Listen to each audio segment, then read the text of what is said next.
first is communication. I think communication is the key of the nation, right? So, under communication, nandyan na ang leadership, nandyan na rin yung communication, hindi lang naman yan one way na ikaw yung nagtuturo or nagsasalita, right? Pati yung input papunta sa'yo. Hindi lang output, pati input. Kasama na rin dyan yung listening, right? So, pag nagsa-start ka, mas mahalaga nga makinig kaysa ikaw yung magsalita eh, right? So, first of all talaga para sa akin, napakahalaga ng communication. Next is management.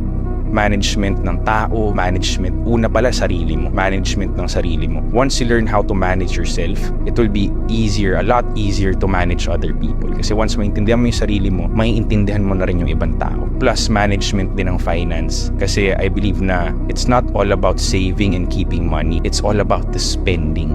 It's the spending na nagkakamali yung mga tao, kaya nga nagkakamali yung savings nila or yung cash flow nila, right? So, management ng tao, management ng sarili mo, management ng business, management ng finances, management ng time. So, yun, management yung pangalawa na sa tingin kong very important. Then, third is yung creativity.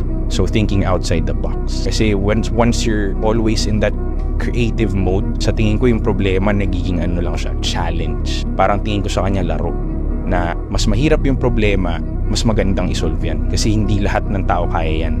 Parang nandun ako sa level na boss level or bonus level na mas mahirap yung kalaban, right? So pag nandun ako sa creativity mode na yun, parang mas madali i-manage yung mga bagay-bagay. Hindi ka ganun kaseryoso, you know? So tapos creative ka mag-spend. Hindi mo kailangan na sobrang laking pera para mag-enjoy sa mundong to eh. You know? Mag-spend ka creatively. So for example, meron kang budget na 1,000 pesos. Anong pipiliin mo? Like kumain ka sa fancy restaurant or like bilhin mo ng ganyan kung anong bagay, or let's say, ipamasahe mo, mag-travel ka papuntang Tagaytay, magsama ka ng dalawang kaibigan, kain kayo sa Jollibee or something. Di ba? Parang mas masaya yun eh. Di ba? Pero pareho lang ng spending na gagawin mo.